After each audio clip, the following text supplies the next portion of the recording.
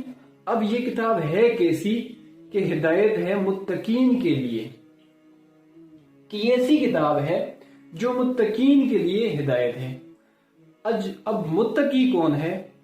متقی وہ ہے جو اپنے آپ کو اللہ کے عذابوں سے ڈر کر اپنے آپ کو جو ہے اللہ کے احکامات، ان کے فرائض کو بجا لائے، وہ کیا ہے؟ متقی ہے.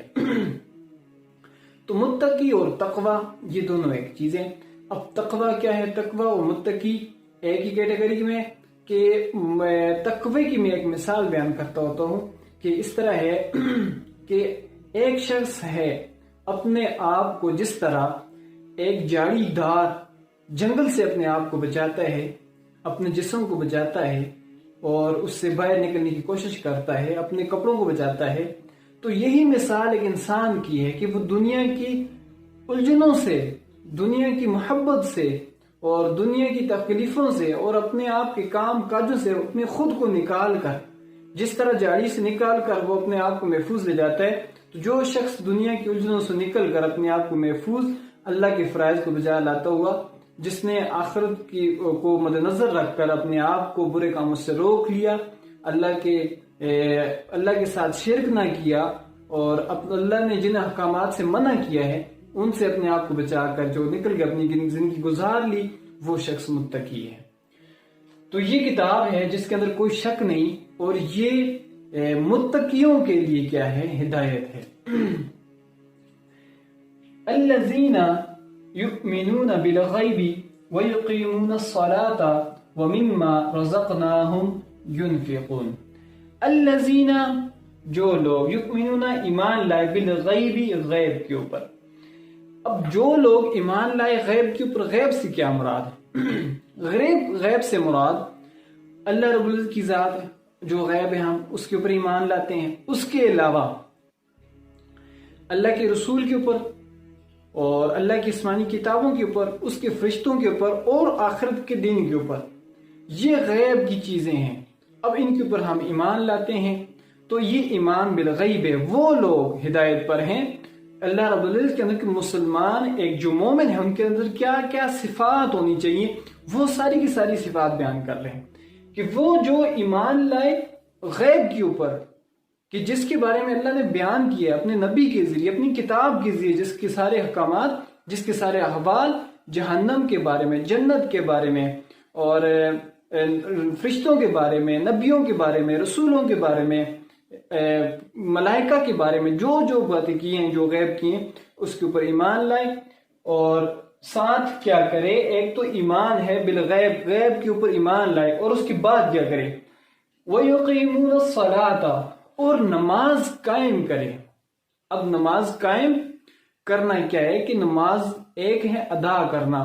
کہ دیکھیں نماز جو ہے، جیسے مثال کے طور پر ظہر کی اذان ہونے کے فوراً بعد اب نماز کا جو وقت ہے، اس وقت کو چھوڑ کر ہم جب ظہر کا آخری وقت ہو تو اس وقت میں نماز پڑھیں گے، تو یہ ادا کرنا ہوا. اب نماز کو قائم کرنا کیا ہے؟ کہ جب بھی نماز کا صحیح وقت ہو، اس وقت کے اوپر صحیح خضوع اور خشوع کے ساتھ نماز کو ادا کیا جائے اور پابندی کے ساتھ ادا کیا جائے. تو یہ کیا ہے؟ نماز کو قائم کرنا ہے. تو جو نماز کو قائم کرتے ہیں، وَمِمَّا رَزَقْنَاهُمْ يُنْفِقُونَ، اور اس مال میں سے، اس رزق میں سے جو ان کو دیے اس میں سے خرچ کرتے ہیں. تو یہ مومن کی کیا ہے؟ 3 صفات اس آیات کے اندر آ گئی. پہلے کہ ایمان بالغیب، دوسرا وَيُقِيمُ الصَّلَاةَ، نماز قائم کرنا، اور تیسرا جو ہے اللہ کے دیے ہوئے مال میں سے خرچ کرنا. کہ اللہ نے جو مال دیا ہے اس کو جمع کر کے نہیں رکھنا، بلکہ اس کو اللہ کے راستے میں خرچ کرنا ہے، غریبوں کے اوپر خرچ کرنا ہے. جن کے اوپر اللہ نے زکوٰۃ ہے اور اس کے علاوہ نفلی عبادات ہیں، اپنا مال ہے، جو بھی ہے، چاہے وہ کھیتی باڑی کے اعتبار سے ہے، جو بھی ہے، تو اس کو مویشی ہیں تو اس کو اللہ کے راستے میں کیا کرنا ہے؟ اب اس کو خرچ کرنا ہے. تو وہ ان کے اندر تیسری صفت یہ ہے مومنوں کے اندر کہ وہ اللہ کی دیے ہوئے مال میں سے خرچ کرتے ہیں. اور والذین یؤمنون بما انزل الیک، اور والذین جو لوگ ایمان لائے اس پر بما انزل الیک جو ان کی طرف نازل کیا گیا، یعنی کہ ہماری طرف، ہمارے نبی کی طرف جو نازل کیا گیا ہے وہ قرآن مجید ہے، کہ اس کے اوپر کیا کرتے ہیں وہ ایمان رکھتے ہیں۔ ایک تو اس سے مراد قرآن مجید ہے، دوسری وہ شریعت محمدیہ ہے کہ جس کے اندر سارے احکامات ہیں جو رسول نے بتائے ہیں، کہ اس کے اوپر کیا کرتے ہیں وہ ایمان رکھتے ہیں۔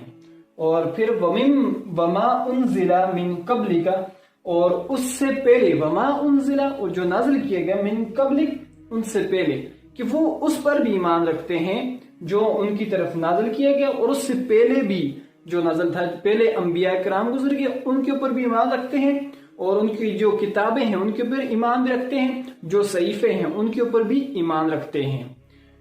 اور وبالآخرۃ ھم یوقنون، وہ لوگ جو والذین یؤمنون بما انزل الیک، اور وہ لوگ جو ایمان لائے جو بما انزل الیک جو ان کی طرف نازل کیا گیا، اور وما انزل من قبلک جو ان سے پہلے نازل کیا گیا اس کے اوپر ایمان رکھتے ہیں۔ یہ چوتھی صفت آگی مومن کی، پہلی ایمان بالغیب، یقیم الصلاۃ، اور مما رزقناہم ینفقون، اور یؤمنون بما انزل الیک وما انزل من قبلک، اور جو ان کے اوپر نازل جو ان سے پہلے نازل کیا گیا اس کے اوپر۔ وبالآخرۃ یوقنون، اور آخرت پر ایمان رکھتے ہیں، آخرت پر یقین رکھتے ہیں کہ آخرت کا دن آئے گا، اور نیک اعمال کیے تو اس میں جو ہے اس کو اس کا جزا و سزا ملے گی، اور برے اعمال کیے تو اس کو سزا ملے گی، نیک اعمال کی اس کو جزا ملے گی۔ تو آخرت کے اوپر کیا رکھتے ہیں ایمان رکھتے ہیں، یعنی کہ قیامت کے دن کے اوپر وہ ایمان رکھتے ہیں۔ اولئک علی ھدی من ربہم، یہی لوگ ہیں جو اپنے رب کی طرف سے ہدایت پر ہیں۔ وَأُولَئِكَ هُمُ الْمُفْلِحُونَ، اور یہی لوگ جو ہیں فلاح پانے والے ہیں۔ تو یہ مومن کی صفات، ایک جو مومن ہے تو ان کی صفات اللہ نے یہ بیان کی ہیں کہ مومن کے اندر یہ صفات ہونی چاہیے، جس کے اندر یہ صفات ہوگی اولئک ھدی من ربہم، وہ اپنی رب کی طرف سے ہدایت پر ہے، اور وَأُولَئِكَ هُمُ الْمُفْلِحُونَ، اور وہی لوگ کیا ہیں فلاح پانے والے ہیں، کامیاب ہیں۔ تو یہ تھا آج کا ہمارا سبق، یقین ہے کہ آپ کو سمجھ آ گیا ہوگا اس کا ترجمہ و تشریح۔ تو آپ اگر نئے ہیں ہمارے چینل کے اوپر تو اس کو ضرور سبسکرائب کریں تاکہ ہر نئے آنے والا سبق آپ تک پہنچ سکے۔ تو اسی کے ساتھ اجازت چاہتا ہوں، والسلام۔